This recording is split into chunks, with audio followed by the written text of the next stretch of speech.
Olá, meus caros amigos, aqui quem fala é Lucas Alves, começando mais um episódio do Papo Sacro Cast. Antes de começarmos, deixa o like, se inscreva e deixe a recomendação de temas aqui nos comentários. Nos siga também em nossas redes, o link está aparecendo na descrição. E é isso, Deus abençoe vocês, seus estudos e segue o vídeo.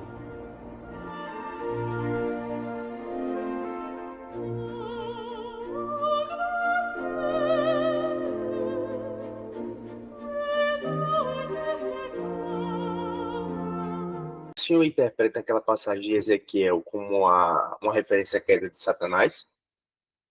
A gente pode ver como uma referência indireta, né?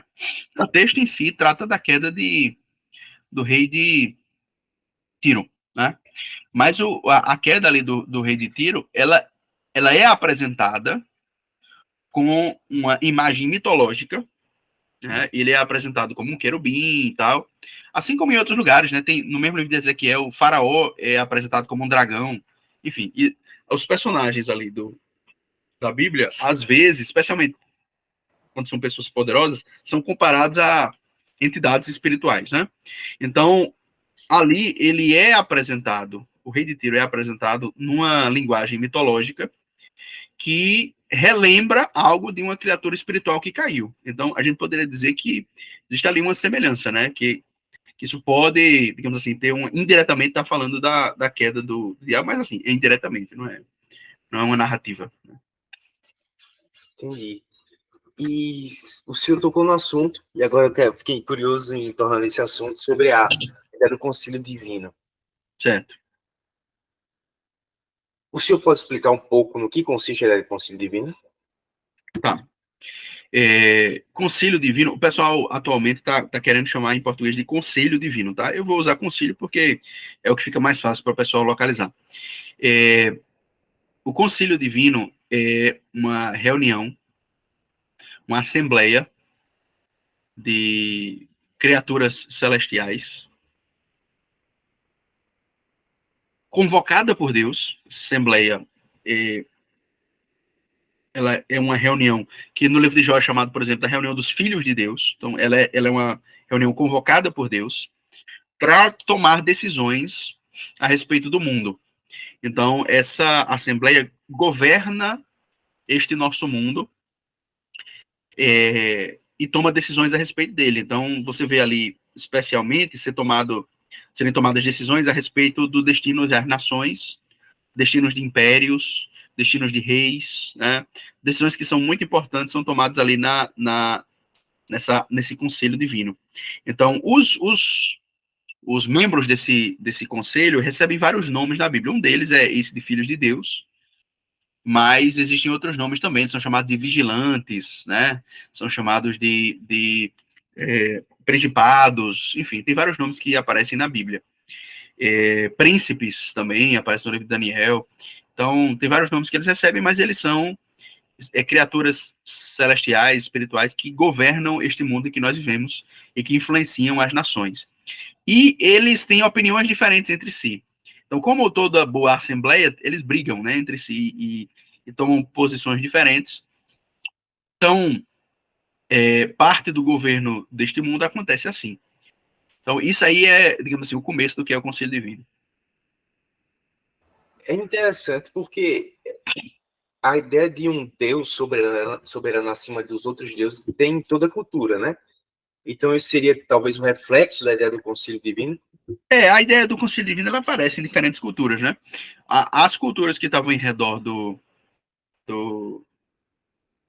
da nação israelita descreviam isso de uma maneira mais semelhante. Né? Mas, assim, essa imagem de um concílio divino, de uma assembleia divina, aparece no politeísmo greco-romano, né? Aparece na China, no Japão, com mudanças, né? Com muitas diferenças, ela aparece em vários lugares. Então, não é algo raro, não, pelo contrário. E aí a gente pode pensar, né, se isso não é justamente um reflexo ou seja, que o concílio realmente existe, e aí por isso as pessoas acham que ele existe.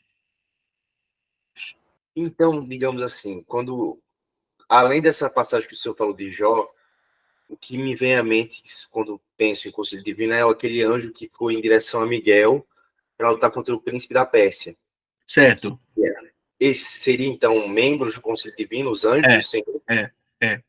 Porque, ao que tudo indica, esses membros do Conselho Divino, alguns deles são indicados a governar certas nações. Então, eles têm um domínio sobre certas nações. As criaturas espirituais, existe uma geografia espiritual, vamos dizer assim, né? Este mundo em que nós estamos tem uma geografia espiritual. E essas criaturas espirituais dominam sobre certos territórios ou sobre certos aspectos desse mundo, né? No livro do Apocalipse tem, por exemplo, um anjo que tinha poder sobre o fogo, enfim. Certos aspectos desse mundo tem um governo espiritual. Entendi. E como isso não cai na idolatria? Tipo assim, porque eles são reais. Esses deuses são reais, mas tipo, eles são anjos. Como é que não é errado um grupo idolatrar esses deuses e tal? Acho que isso como é é que isso, a primeira coisa que vem à mente quando se pensa em Conselho Divino, assim, alguém não entende. como é que isso não cai na idolatria? Bom, isso cai na idolatria, né? Isso necessariamente cai na idolatria. E é para cair. A realidade é essa. Por quê? Porque o conselho divino, ele aparece na Bíblia, dentro de uma certa narrativa, como uma punição, como um castigo. E o castigo do pecado, muitas vezes, é o próprio pecado. Então, o conselho divino foi dado às nações para que as nações cultuassem essas... Não é que o conselho divino foi dado às nações, mas o governo do conselho divino sobre determinadas nações foi dado para que essas nações cultuassem. Então, lá em Deuteronômio aparece, por exemplo, o sol, a lua e as estrelas, que foram dados às nações, enquanto o povo de Israel, a eles foi dado o Senhor. Então, o que é que está se dizendo aí? Que justamente esses povos, que embora o povo de Israel ele não deva praticar idolatria, espera-se que esses povos pratiquem a idolatria, porque a eles foi dado essas entidades espirituais, etc. Agora, o que acontece é, embora isso seja assim, isso foi dado com um prazo limitado. Então, Deus desconsidera tudo aquilo que aconteceu e agora envia o evangelho no mundo para que as pessoas se submetam a um novo governo. Então, Cristo vem pregando o reino de Deus e estabelecendo o reino de Deus e, portanto, quando o reino de Deus avança, esses principados e potestades devem perder o seu poder, né? Devem perder a sua autoridade. Então, é aí que termina a idolatria, né? Com esse avanço. Santo Atanásio tem vários trechos aí do livro da Encarnação do Verbo, falando sobre isso, sobre como o evangelho avançando, esses ídolos perdem o seu poder. Orígenes fala disso também. Orígenes, não, desculpe, Eusébio é quase Orígenes, é quase a mesma coisa. Eusébio, ele tem uma obra que é em louvor a Constantino, uma oração em louvor a Constantino, que ele fala disso, né, de como o evangelho estava avançando, e aí em todo lugar os templos perdiam poder, né, os templos pagãos, os deuses pagãos perdiam poder, e isso era o poder espiritual caindo diante desse novo governo de Cristo. Então, entre os pais da igreja, essa narrativa ainda estava muito viva. Só com o tempo isso se perdeu. Quando é que se perdeu? Quando os deuses perderam tanto poder que ninguém lembrava mais que eles tinham poder antes. Então, mas o conselho divino, ele leva, assim, a ideia do conselho divino leva, assim, a idolatria. Não tem como não levar, não. E vamos pressupor que eles são bons, todos são bons. Claro que deve haver alguma alma que gosta do pecado da idolatria. Não seria errado eles permitirem serem adorados? Por que seria errado? Eles permitirem? É. Porque está legitimando uma prática que ofende a Deus. Mas quem disse que ela ofende a Deus?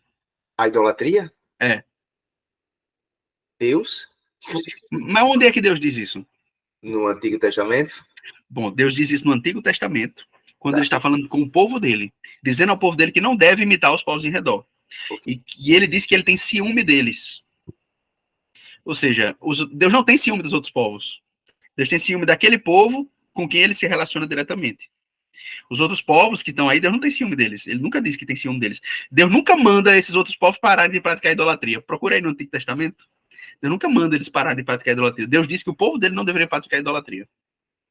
Então, o que acontece no Novo Testamento é porque às vezes a gente lê isso com a mentalidade acelerada, já pensando no Novo Testamento, quando Deus manda os discípulos saírem pelo mundo para que todos os povos se tornem povo dele. Aí é que a gente entende que a idolatria deve ter um fim. né? Mas naquele momento ali em que a gente estava, não tinha como ainda a idolatria ter um fim. Claro que outras pessoas poderiam se tornar praticantes do culto do Deus verdadeiro, né? Então, você tem ali, por exemplo, Naamã no Antigo Testamento. Ele vem, procura um milagre, depois ele retorna à sua própria terra. Quando ele estava na sua própria terra, ele continuava cultuando os outros deuses. Inclusive, ele pede perdão. Por isso, eu vou cultuar o Senhor, mas eu também vou ter que me curvar aqui diante, né, dos outros deuses tal. E ali o profeta Eliseu diz, vai em paz. Né, vai em paz. Ou seja, é como que está dizendo assim, é normal, é o que se espera que você faça mesmo. Ou quando Saul está perseguindo Davi, ali durante o exílio de Davi, digamos assim, esse exílio de Davi força Davi a sair do território de Israel, né? Pelo menos era o que parecia que ia acontecer. E aí, por conta disso, Davi descreve esse ato como sendo Saul mandando Davi adorar outros deuses. Por quê? Porque Deus é cultuado naquele povo. Se você vai morar em outro povo, você cultua outros deuses. É normal, é o que se espera. Então, Deus, ele abomina a idolatria. Bom, ele abomina a idolatria que o povo dele pratica, porque ele quer se relacionar diretamente com esse povo. Agora, os outros povos, eles precisam ter alguém que os guie. Então, é o conselho divino. Agora, o plano de Deus, desde o começo, é um plano secreto, tá? É um plano secreto de Deus, era acabar com o conselho divino. E o apóstolo Paulo disse que era um plano secreto, que o próprio conselho divino não sabia disso. Que ele diz que através da igreja, agora o plano de Deus, de que os gentios sejam herdeiros com o seu povo, esses principais e protestados, através da igreja, descobrem esse plano. E eles ficam sabendo desse plano através da igreja. Porque através da igreja, os outros povos se tornam parte do povo de Deus. Então Deus vai ser contra a idolatria no Novo Testamento. Como é? Deus vai ser contra os outros povos. Deus é sempre contra que o seu povo pratique idolatria. Tá. É sempre contra. Agora, o que acontece é, Deus, ele quer tornar os outros povos parte do seu povo. Então, como consequência, eles têm que parar de idolatria, mas como consequência de ser parte do seu povo. O que está com a essência não é que Deus manda os discípulos para acabar com a idolatria do mundo. Deus manda os discípulos para que as outras pessoas se conectem a Deus. Para que todo mundo se conecte a Deus. É isso. Isso é muito complexo, Jordan. Deu uma virada aí na cabeça, né? Não, eu tô pensando nisso. Tá tipo na minha cabeça, porque ou a pessoa cresce achando que esses outros deuses não existem, ou que eles são demônios. Então, assim, isso que eu estou dizendo não encaixa, por exemplo, na cabeça de um Calvino da vida, que imagina que a idolatria é um mal que está no corpo humano, na alma humana, que o ser humano é uma fábrica de ídolos e tudo mais, esse tipo de besteira. A idolatria tem uma narrativa na Bíblia, tem uma história, não é uma coisa da psique humana, não. Tem uma história e tem um fim. Então, é isso. E o que é que a gente sabe mais sobre o concílio divino? Bom, digamos assim, sobre coisas que a gente vê nas culturas, Thor, por exemplo, é possível que exista, seja uma criação de Deus, um anjo do Senhor? Eu vou responder da seguinte maneira: os deuses, essa ideia de que a gente tem que traduzir, digamos assim, os deuses das religiões para a nossa, digamos assim, o conselho divino ajuda, porque a gente entende que o jogo do politeísmo está dentro do nosso jogo. Que, digamos assim, aquilo que eles estão fazendo era esperado que eles fizessem, entendeu? Então, assim, mas a gente está um passo à frente. Mas, como é que a gente deve entender isso? Esses deuses das nações, eles podem ser várias coisas diferentes.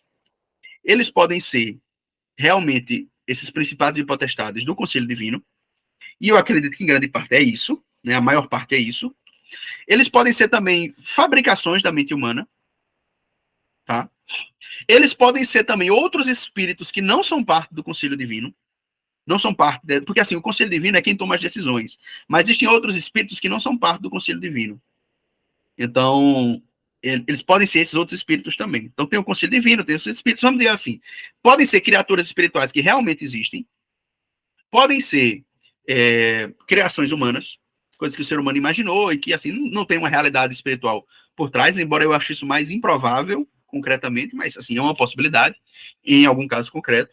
E existe também um culto distorcido prestado ao Deus verdadeiro e prestado aos anjos verdadeiros, aos anjos eleitos. Então, quando Paulo chega em Atenas, por exemplo, ele diz que as pessoas que estavam ali em Atenas estavam cultuando ao Deus desconhecido a que ele pregava. Eles olha, esse Deus aí que vocês cultuam sem saber quem é o Deus que eu vou anunciar a vocês. Ou seja, eles já estavam cultuando ao Deus verdadeiro de alguma maneira. Então, esse Deus desconhecido não dá para dizer que ele é um demônio, não dá para dizer que ele é uma criação humana, é o Deus verdadeiro.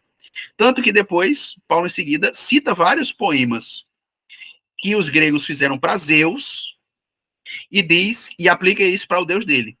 Então, de alguma maneira, quando os gregos falavam de Zeus, especialmente quando falavam de Zeus da maneira mais exaltada, não o Zeus que está lá pegando a mulher dos outros, entendeu? Mas o Zeus que é absoluto, né? Esse Zeus mais transcendente. Platão fala desse Deus mais absoluto, né? Exatamente. Geralmente são os filósofos, poetas gregos, alguns, eles têm essa tendência desses Zeus mais absolutos, os Zeus mais filosóficos, digamos assim. Então, quando esses gregos falavam dos Zeus mais filosóficos, de alguma maneira eles estavam falando do Deus verdadeiro. Então, também acontece isso. E, se isso acontece, a gente também imagina a possibilidade de que exista um culto pagão aos anjos eleitos. De que os anjos eleitos também estejam, de alguma maneira, sendo cultuados pelos que isso estaria dentro do conselho divino, como eu mencionei. Claro que já não no lado negativo, e sim no lado positivo, né? Eu vou fazer o papel de advogado do diabo. Tá, defenda aí o diabo. Ou advogado de Zeus, pronto. Eu já defendi a idolatria aqui, né? Eu já defendi a idolatria, então... Tá liberado agora, né? Nas passagens, por exemplo, onde Deus manda um castigo para o Egito e cada praga representa um deus, na passagem onde botaram a Arca da Aliança do lado de uma estátua, não lembro agora de quem, ou na passagem dos sacerdotes de Baal lutando contra Elias, não seria uma demonstração essas também com os outros povos? Em todos esses casos, existe sempre um conflito entre esse povo e o povo de Deus. Existe um conflito ali. No caso de Elias, por exemplo, esses deuses estão tentando tomar o povo de Israel, né? Ou seja, para que o povo de Israel cultue os ídolos. Então, na hora que Baal é humilhado, ele é humilhado diante do povo de Israel, para que o povo de Israel não cultue os outros. Aquilo que Deus fez ali, ele não fez em outra nação. Não fez em outro povo aquela mesma coisa. Ele fez dentro do povo de Israel. Os filisteus estavam guerreando, tentando tomar o território do povo de Israel. Então, por isso, Dagon é humilhado, porque ele está se opondo ao povo de Israel. E no Egito também, o povo está aprisionado ali, Deus está libertando esse povo. Então, quando Deus humilha os ídolos, é para mostrar que ele tem mais poder do que eles, que ele tem direito de libertar esse povo, porque ele é um Deus que está acima, ele é o Deus supremo. Então, nesses casos aí, sempre que Deus mostra, digamos assim, sempre que Deus humilha a idolatria, isso acontece em outros lugares também, isso acontece com os assírios, né? Isso acontece em vários textos do Antigo Testamento. Quando Deus humilha os ídolos, é sempre num contexto em que os ídolos estão guerreando contra o povo de Israel. Isso acontece em vários trechos de Isaías, né? Especialmente do segundo e terceiro Isaías, ali a partir do capítulo 40 de Isaías. Isso acontece em vários momentos, os ídolos serem humilhados, mas é sempre no contexto em que o povo de Israel está sendo oprimido pelos ídolos. Então, por conta disso, é que existe aí uma guerra contra os ídolos mesmo. Mas é sempre assim, nunca vá, pregue para aquele povo que eles estão idolatrando. Nunca é assim. É sempre quando existe uma opressão, tem uma guerra ali entre as nações, algo nesse sentido. Eles seriam anjos e, se não anjos, criaturas do Senhor? Quem você está falando? Os membros do concílio. São criaturas de Deus. Todo mundo é criatura de Deus, né? Todos nós. Não tem nada que não seja criatura de Deus. Então eles são criaturas de Deus também. Digamos, são os príncipes do Senhor, né? Que eles príncipes é uma das palavras que a Bíblia usa, inclusive. Uhum. Príncipes é uma das palavras que ela usa para o conselho divino. E o conselho divino acabou depois que a igreja veio, teoricamente. É para acabar. A meta é acabar. A meta é acabar. Entendi. A meta é acabar. Certo? Mas quando eu digo acabar, é acabar aquilo que era antes. Porque a própria igreja, ela é, dentro de uma certa narrativa bíblica, constituída como um novo concílio divino. Então, a meta é acabar aquilo que existia antes, para estabelecer o governo de Cristo. Então, lá em Hebreus 2, se não me engano, Hebreus 2, se diz que Deus não sujeitou o mundo vindouro aos anjos, e sim a Cristo. Deixa eu ver aqui a referência, só para a gente não confundir. Trabalha com referência, né, Jordano? É porque... Trabalha com provas. Anjos, trabalha com provas. não sujeitou o mundo vindouro. Vou pegar aqui. Hebreus 2:5. Porque não foi aos anjos que Deus sujeitou o mundo vindouro, a respeito do qual estamos falando. Cristo é feito... Ou seja, quando se diz não foi aos anjos que Deus sujeitou o mundo vindouro, ele está comparando ao mundo presente. Né? O mundo presente foi sujeitado aos anjos, percebe? Então o mundo vindouro não foi sujeitado aos anjos. Então existe aí um fim. Nós estamos hoje numa transição entre um mundo e outro. A Bíblia fala de dois mundos, ou dois éons. Existe um mundo presente, digamos assim, que é o mundo que foi eliminado por Cristo, mas que continua existindo de alguma maneira. E existe um mundo vindouro que está entrando, está chegando. E que ele começa com Cristo e com a igreja. Então, nós vivemos numa transição entre dois mundos, numa interseção entre dois mundos. Então, durante esse período de transição, tem coisas que funcionam como antes e tem coisas que já funcionam como depois.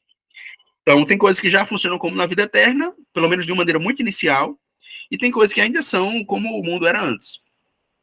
Então, a gente vive separados entre dois mundos. E aí, por isso, é que, embora o concílio divino, como ele era antes, tenha sido destituído por Deus, as criaturas do concílio divino não desejam que isso chegue ao fim. Pelo menos algumas delas, até onde a gente pode dizer. Não desejam que... rebeldes. Então, eles se rebelaram contra Deus. E desejam manter o seu principado, desejam manter o seu poder. Quando a gente fala de principado, isso é importante dizer. A palavra principado é usada para falar dessas criaturas celestiais, mas principado parece ser o cargo delas, tá? Então elas estão ocupando um principado. Então o principado é a autoridade que elas têm. Então esses principados, eles estão, digamos assim, sendo ocupados ali ainda. Só que a igreja, em vários momentos, é colocada na Bíblia como tendo uma função de concílio divino também. Por exemplo, o apóstolo Paulo diz em 1 Coríntios 6 que ele diz, nós julgaremos os anjos. Eu acho que é 1 Coríntios 6. Ele diz que nós julgaremos os anjos. Então, veja, isso é uma função do concílio divino. Então, em vários lugares, a igreja ela tem uma função do concílio divino. No livro do Apocalipse também aparece isso, né? Então, em vários lugares, a igreja aparece tendo essa função ainda. Ou seja, é o fim do concílio divino como era antes, mas não é o fim de qualquer concílio divino. Continua existindo um concílio divino. No Antigo Testamento já existia a ideia de que os profetas eram parte do concílio divino. Eles tinham acesso ao concílio divino. Inclusive, Jeremias dá a entender que o profeta verdadeiro é aquele que teve acesso ao concílio divino. O profeta que não teve no concílio divino não é profeta de verdade. Então, Isaías esteve no concílio divino, Jeremias esteve no concílio divino, Daniel esteve no concílio divino, Micaías esteve no concílio divino. Quando a gente começa a fazer a lista, a gente vê que é incrível a quantidade de profetas que tiveram a visão do concílio divino. Então, esses profetas tiveram acesso ao concílio divino, tiveram acesso a essa visão, e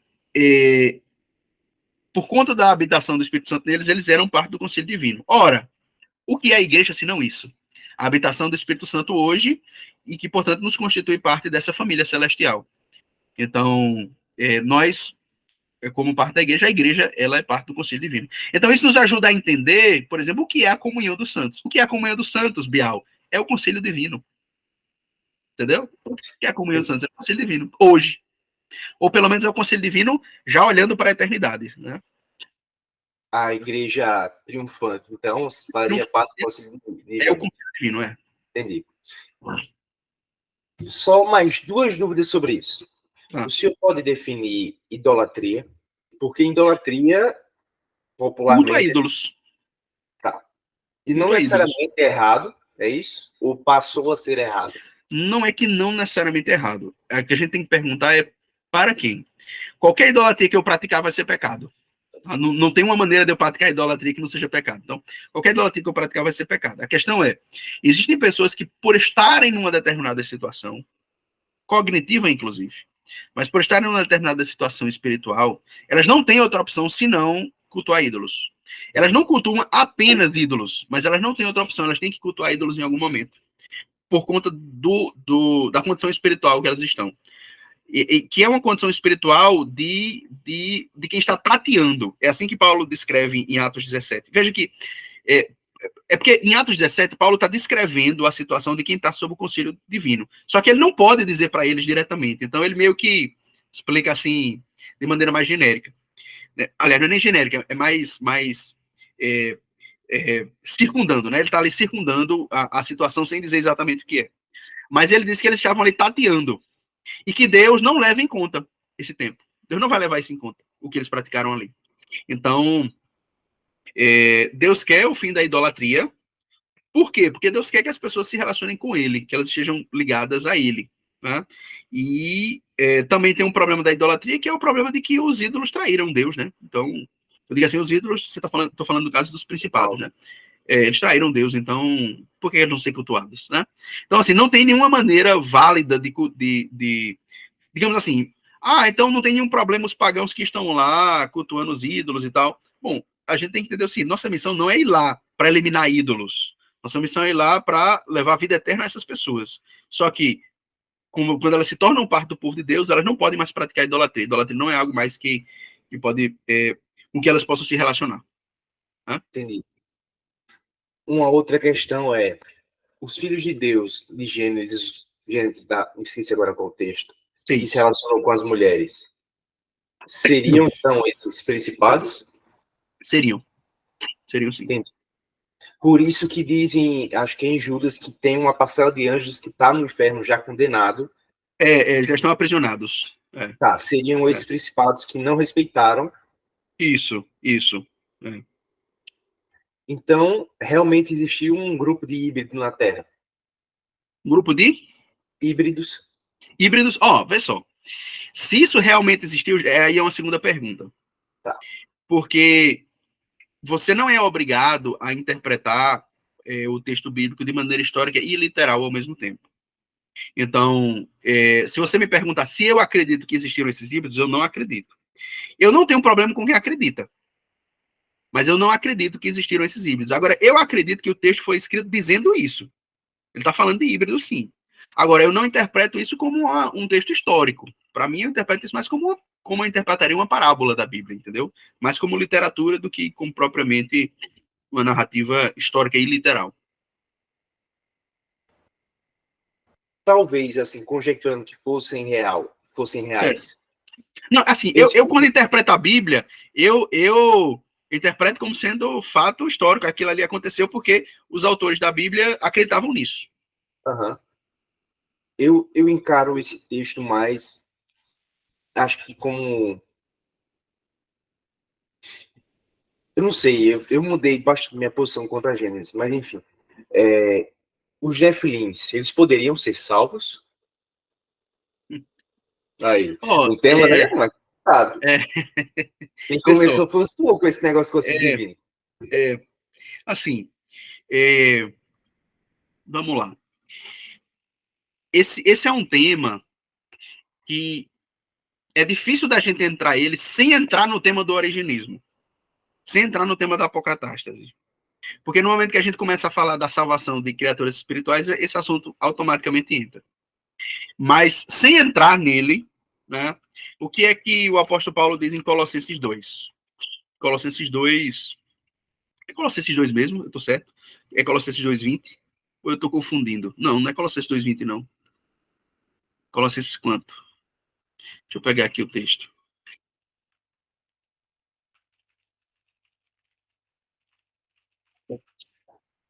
É 1:20, não é 2:20 não, desculpa. Colossenses 1:20, que diz...